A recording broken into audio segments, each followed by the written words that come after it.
ቤስት ፍሬንድስ ይሆንሻል ዛሬ ደግሞ። ኧረ እባክህ ይሄ ደግሞ መጣ።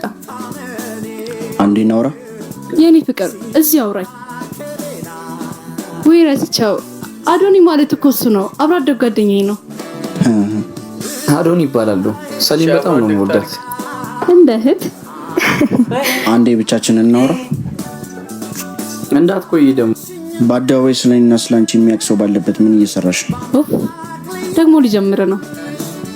በጣም ታምራላችሁ። ከማን ጋር? ከቤስት ፍሬንድሽ ጋር። በተለይ ወገብሽን ሲያቅፍሽ። ቅዱስ ከዚህ ልጅ ጋር እንዳጠረጥረኝ ብያለሁ። አንተ ስለማትታመን ነው እንጂ።